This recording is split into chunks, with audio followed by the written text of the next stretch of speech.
Good morning, everybody, and welcome to the Toon Review for this morning's Breakfast Time show with myself, Paul. Hope you're doing okay on this Friday morning. A few little stories to go through regarding Newcastle United. Are they after another striker in January? And Dan Burn has been confirmed as having a broken hand. Will that keep him out for the foreseeable future? I don't think so, but we'll have a look at what Dan Burns had to say on that as well. But if you do enjoy this morning's show, guys, as usual, please give it a like and, of course, subscribe if you're new around here and you like what you see. You can become a member of the Toon Review by hitting the join button underneath myself, and, of course, super chats are available, which turn the mic up. You know what? I've got a new, hopefully that'll be a bit better. I've got a new microphone coming today, guys, so I'm just basically trying to go through my system and work out what the problem is, but hopefully that's a bit better. I'm still a bit quiet, apparently, but much better. There you go.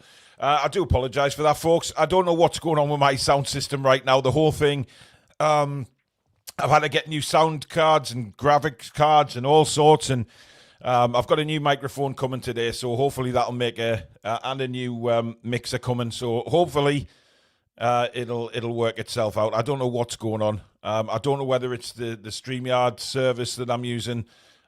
We may try something else just to try and see if that makes a difference. But we'll see. We'll see. But at least everybody can hear me now. That's the main thing. Keep voting for us, guys, in the Football Content Awards as well for 2025. Very, very impressed with everybody who's voted for us so far. However, voting is still open, guys. Voting is still open. And we need your votes more than ever. It's vote open for, I think, a couple more weeks, if that. But then it's down to the awards we go, down at Elland Road, and see if we can actually bring something home for you this time, guys. But like I say, we need your help more than ever. So all the instructions and the link are pinned right at the top of the show's description, folks. Okay, let's have a look at one of the stories that sort of arrived last night, and it was talking about another striker in January, and this was from a few media outlets. Actually, it wasn't just one; it was actually from a few, stating that Newcastle United may well.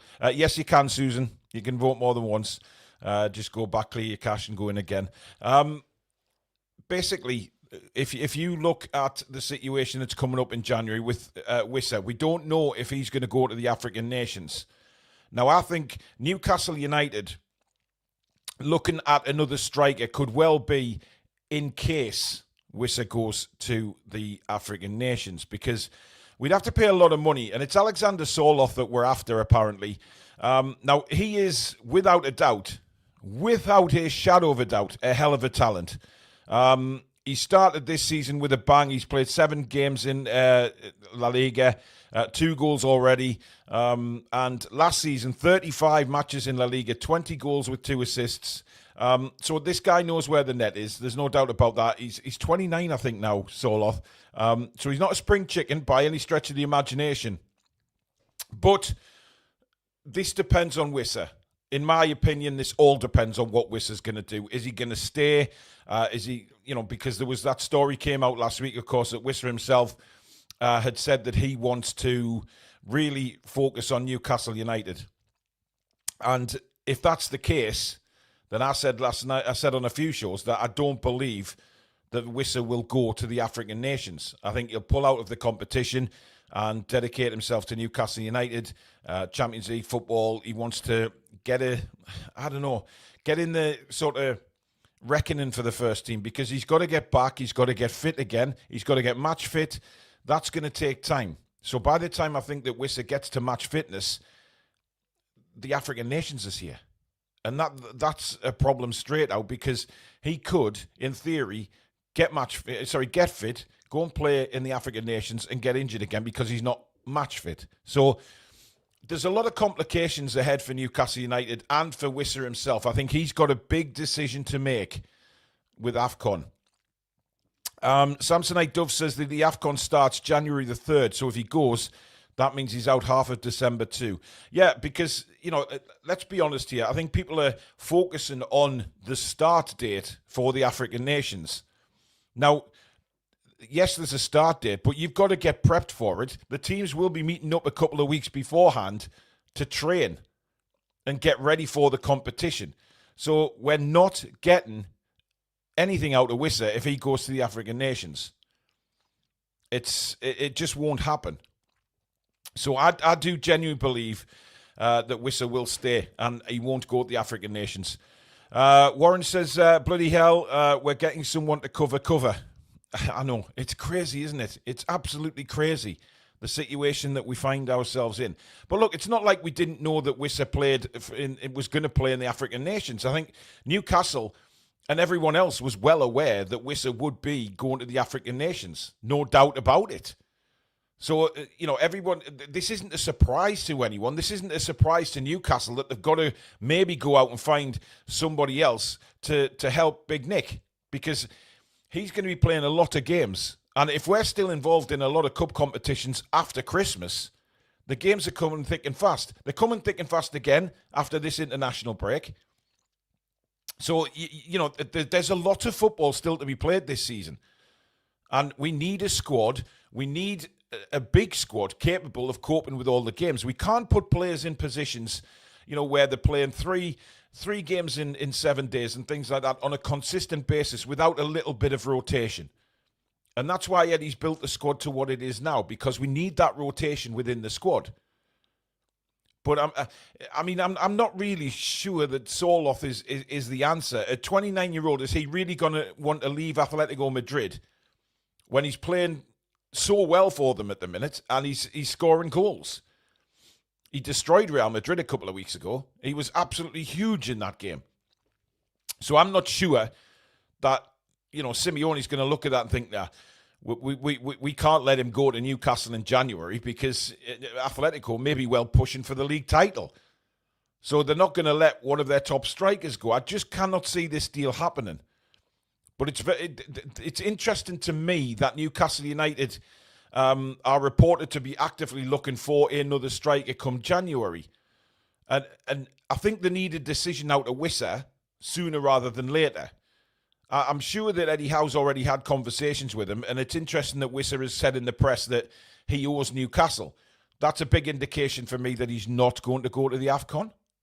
But if he does, he needs to let Newcastle United know now so that we can hopefully recruit somebody. The whole thing about Asula, apparently that there may be something happening in January with him if... we know that he almost left. He almost left at the end of the window. That deal may be regenerated in January. So Newcastle could be looking definitely for a striker. But January is a very, very difficult window, as we all know, to get deals done and to get a good deal for the player. And that, to me, is the outstanding focus on all of this, is that it's January. It's not easy to get players in January for decent fees, and we all know that. And certainly clubs know that if Whissa goes to the AFCON, Asula don't know what's happening with it. People are going to think Newcastle are desperate here. We'll bump the price up. It's happened before. It'll happen again.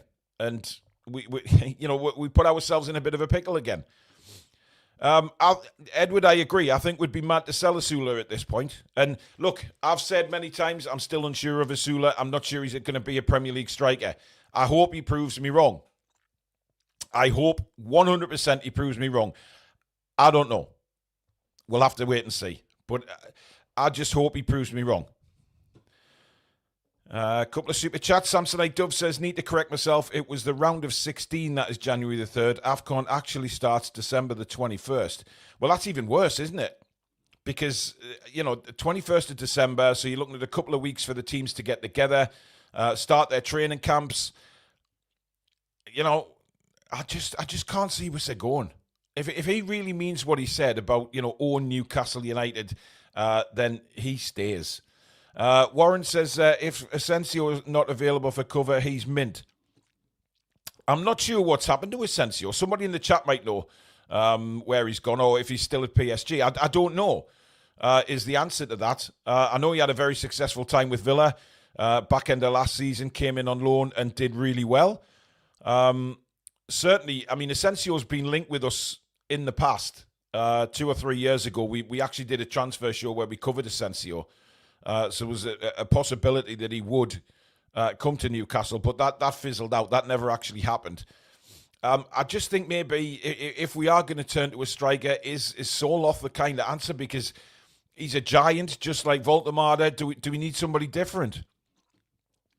Scott says, I think the amount of decent players turning us down has rocked Eddie and the background staff, and they're not aiming as high for quality. Interesting. Darren says, like I said, it starts on the 21st of December and Whissa need to be released 2 weeks before. Exactly, Darren. And that's the problem that I think Eddie Howe is going to have. He needs an answer. I mean, we're in 10th of October today.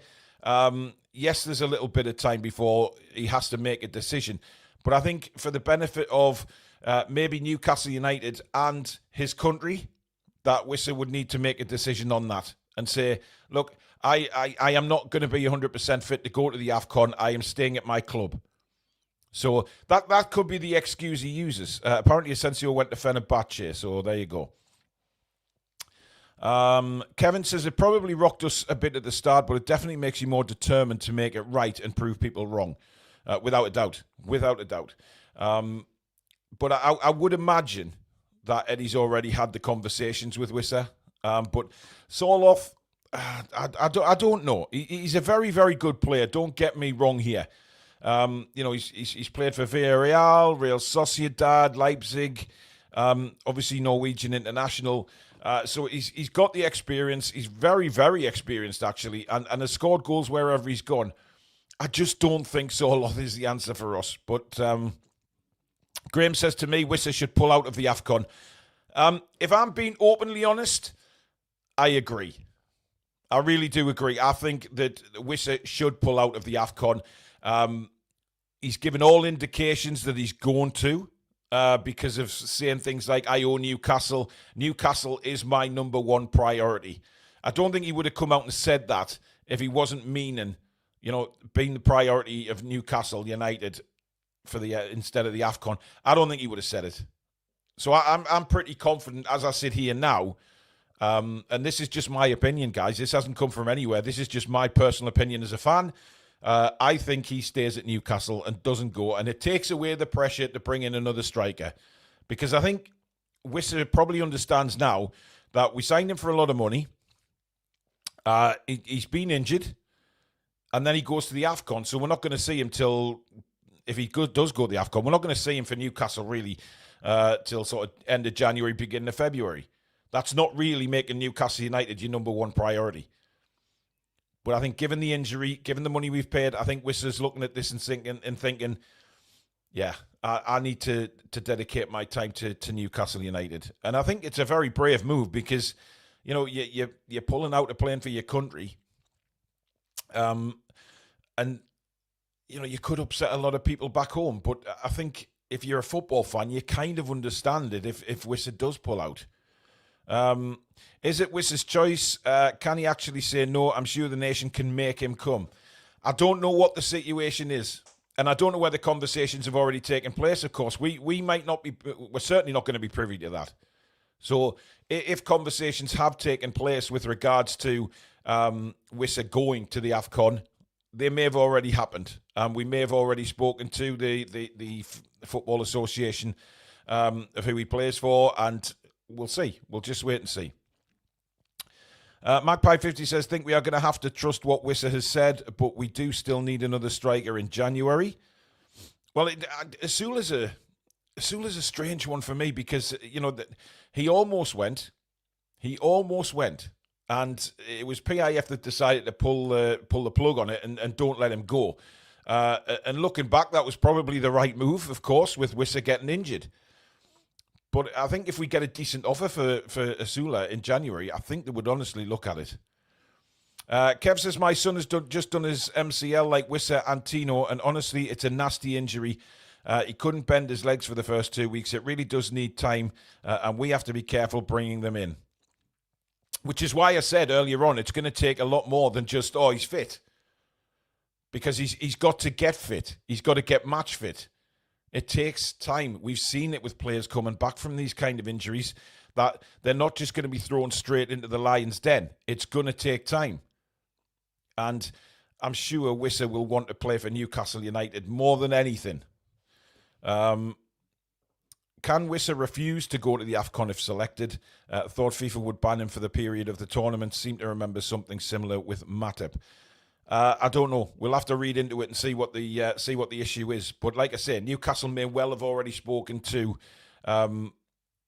representatives of the nation itself, and of course of Whissa. Whissa may well have let everybody know his intentions. We don't know what's going on behind the scenes. But then again, it's a good point from Graham there. He could turn around and say that he's retiring from international football. He could just turn around and say, you know, I've given everything to my country, but now I need to retire from international football and focus on my domestic and make sure I can play for that little bit longer. There's been plenty of players in the past who have done that and pulled out of international duty and retired because they want to give their all and make sure they can play for that extra couple of years. Mick says, Paul, can I repeat that? Whissa is not going to the AFCON. Well, I hope you're right, because I don't want him to go. That's a selfish side of being a Newcastle United fan. I would rather him stay. And yes, representing your country is fantastic, but I'd rather he stayed. So we just, again, these stories prop up and we won't know until probably back end of November what the decision is going to be. But I just hope. Liam, I've seen that story this morning. Ross Wilson agreed to become sporting director, according to Ben Jacobs. Now, this is according to Ben Jacobs. And, you know, there's been a lot of things in the summer have not happened when they've been according to Ben Jacobs. But look, there's no doubt that Ben has contacts in the football world. There's no doubt that most of them do. But this isn't exactly an exclusive from Ben Jacobs, because we spoke about it on the breakfast show last week about the possibility of him coming in. But, you know, there was pictures of him and welcoming Postecoglou to the club and things like that at Nottingham Forest. At the same time, being linked with the Newcastle United sporting director job. So it's not really a massive exclusive. That is going to happen. I think he is going to become sporting director. I think it's a risk, because I don't think he's got the European experience that some other people do have out there. But look, I'll tell you something. What we're going to be doing is supporting him, because whoever comes in as sporting director is going to come in this time, hopefully, fingers crossed, with a very much a long-term plan. And not just somebody who's going to come in and think, right, throw the toys out the pram, not get on with the manager not get on with him, and we're in a pickle again. Eddie has said it, and our new CEO has said it. We need somebody who's going to come in and see the plan through this time, and not do anything stupid. Just be there, be 100%, buy into the process, buy into what the club are doing, and see it through. I think they have to see it through this time, folks. And if they don't, then I don't know where we go from there. But this is a big opportunity for whoever comes in to, along with the coaching staff and everybody else at Newcastle United, make more history. Make more history at the club. Listen, if there's any announcement on that in due course, then obviously we'll let you know. I mean, I'm looking at all the sort of headlines coming through. There's nothing really telling me at the minute that that's an imminent decision. So again, time will tell. Now, Dan Burn has been causing a little bit of a fluster amongst the Newcastle fans, as if he's the next Newcastle United new player to be out injured. Now, he did reveal that he suffered an injury after the game last week in the victory over Forest. He broke his hand, apparently. Now, he's seen a specialist away on England duty, and it's been confirmed that it's not as bad as first feared. Dan Burns said last night that he was available to play last night. He would have played last night had Tuchel picked him. And he's certainly available for England duty in Riga on Tuesday. So I don't think there's anything to worry about with Dan Burn. Again, there's people see broken hand and immediately they absolutely shit themselves saying, oh no, it's another Newcastle United player out injured. What are we going to do? This is terrible. Players play with broken hands, ladies and gents. I mean, look, if you're somebody like Marcelino, who used to play for us, he broke a fingernail, he was out for 6 weeks. That's not what I'm talking about. This is Dan Burn we're talking about here. This guy's a machine, along with many other centre-backs in the team, and he can play with a broken hand. Now, listen, the problem we've got at the minute is Hall's out. Dan Burn is our left-back for the foreseeable future because Livermento's out as well. So Hall and Livermento out means that Dan Burn will be playing at left-back for us. Whether we like that or not, it's irrelevant because that is how it's going to be. Dan Burn is going to be our left-back for the foreseeable few weeks, and just because he's broke a hand, it does not mean that he's going to be out injured. I think if anybody thinks that, they don't know Newcastle United, and they certainly don't know Dan Burn. Now, he has been wearing strapping on his left hand during the training at St George's Park earlier this week, and then revealed that he broke a bone against Nottingham Forest. The blow won't be stopping him from playing for club or country. Burn said, I actually broke my hand. I don't even know how I did it. I think I went to grab someone and then felt a crack. It was clearly in the second half, so I went for the scan and I've seen a specialist. I've been told I can play with it. I'm ready for the Latvia game and I'm ready for Newcastle, and I've been ready to play tonight if I was asked to. I will not be missing any time for a broken hand. This is nothing. I've had worse injuries than this. I'm ready to go and ready to play. I mean, that's just typical Dan Burn, isn't it? He's an absolute warrior. And the way he just says there, it's a broken hand. You know, it's nothing. It's a simple broken hand. I can play with a broken hand, no problem at all. And you know what? I mean, I know it's not allowed now, but I remember when I was a kid, I used to see people playing with broken wrists and stuff, and they used to have the full pots on their arms. I mean, how that got past as a safety thing, I'll never know. When they were playing with plaster casts on their arms, it was incredible. You know, you're jumping up for somebody with a header, and they're flinging their arms everywhere, and they've got a bloody pot on their arm. It was mental, but obviously that's not allowed now, and he would just simply have it heavily strapped. But, you know, isn't it great that Dan Burn just turns around and said, hey, I'm missing no football because of a broken hand. I mean, I know he's at the wrong end of his career, obviously, and he wants to play as many times as he possibly can. But I think that kind of commitment is quite extraordinary when it comes to Dan Burn. Listen, I may criticise him at left back, but I love him as a person. I really do. And he's just so committed. James Kirby says, get Gillespie and Whissa to swap passports in a second. But I think there's one particular problem, James, with that I don't think they'd get away with. And I think we all know what that is. Unfortunately, for Gillespie. I would love to send Gillespie there instead of Whissa, to be honest. But then again, I don't think Wissa's going. I'm truly of a belief there that will be the case.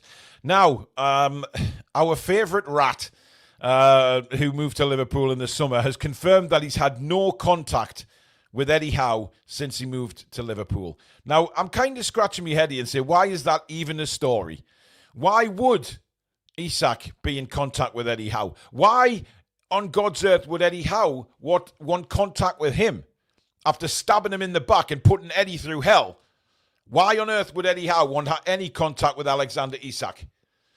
I think Eddie's made that quite plain and simple, actually. He you know, the way Eddie talks about him, he's still, you know, he obviously respects him as a footballer. You know, that's no question about that.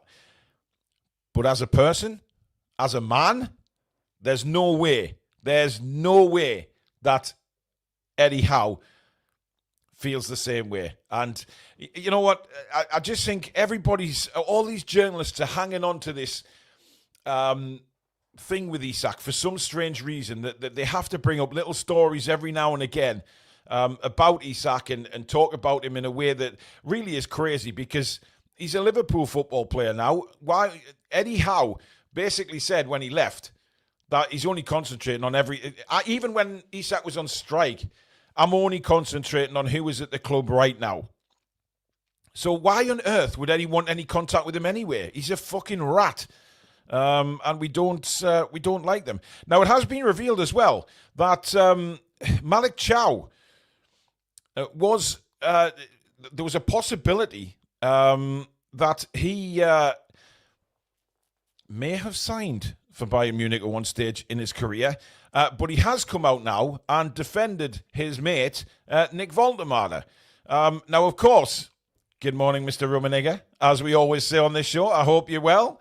Of course, the saltiness from Rummenigge has been plain to see, but Malik Chow has jumped to Woltemade's defence and shut down any bitterness from Bayern Munich,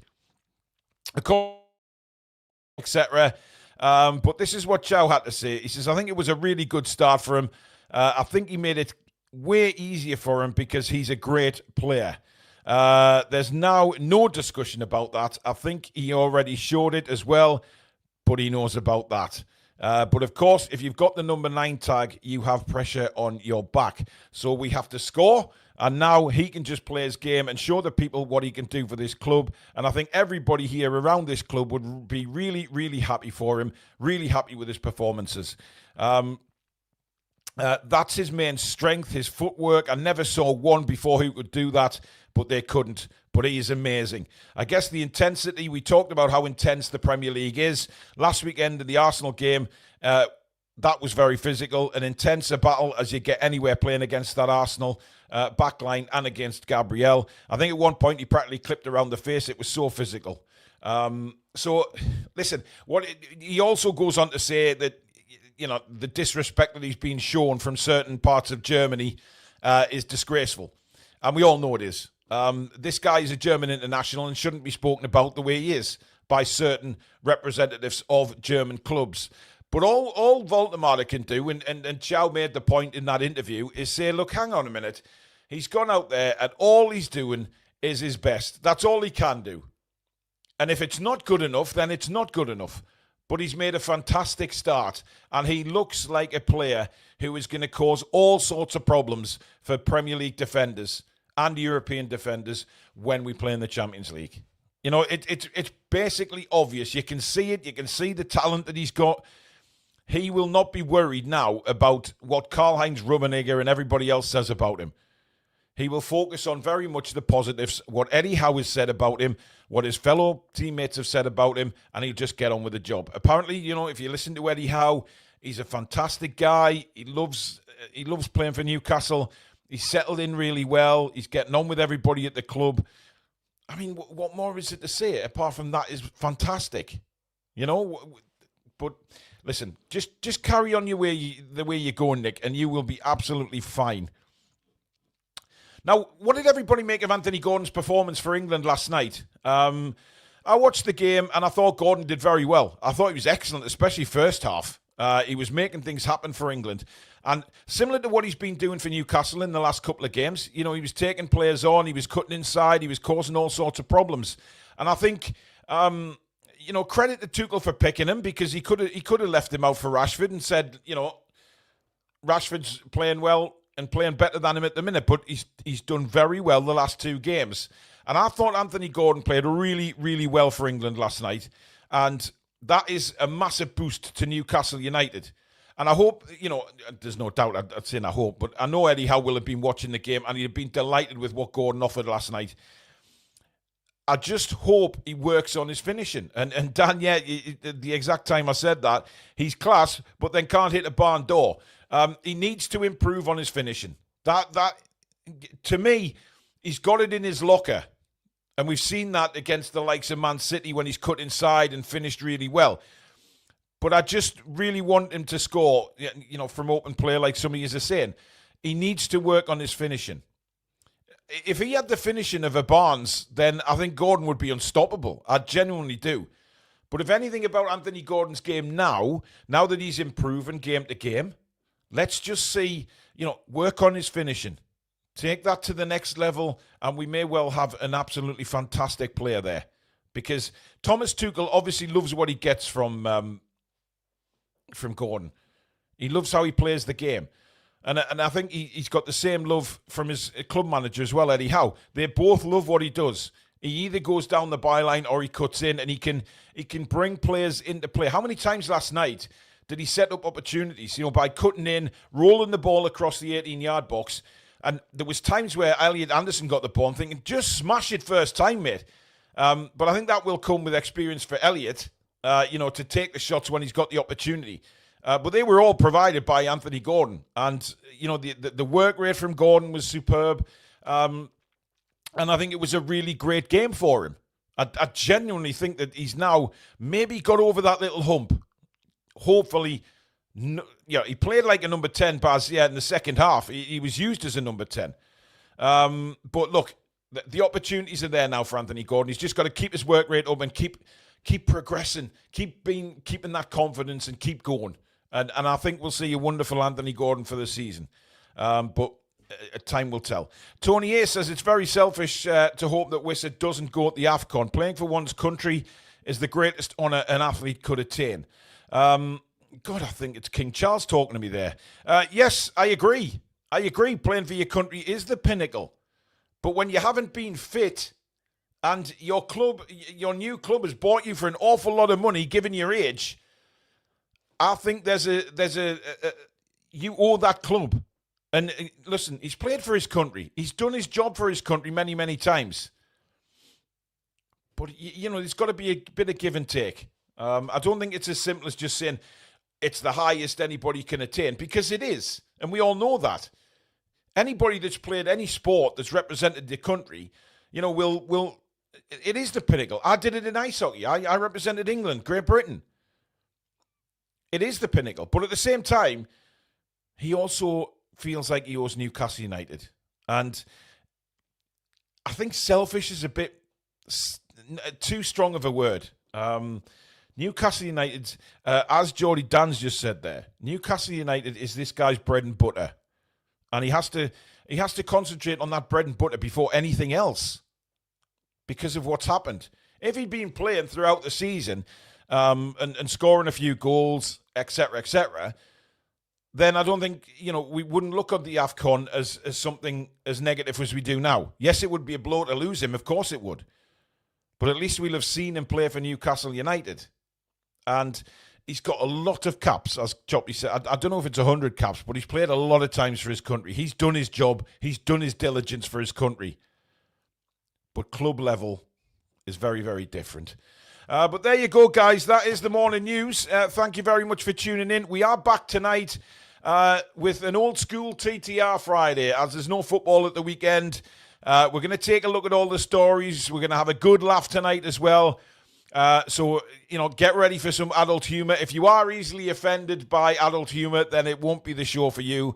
I'm sure Billy Trey will be on mighty good form tonight. Hopefully Sam will be with us as well. And it will be a welcome to the weekend and have a good laugh with no Newcastle games. Let our hair down a bit and have a good show with plenty jokes and banter, etc. So hopefully you'll all be back at 7 o'clock to join us for that. But in the meantime, folks, thank you very much for watching. Thank you to the mods. And, of course, we will see you again a bit later on. Have a great day. Take care. Come back and check out, see,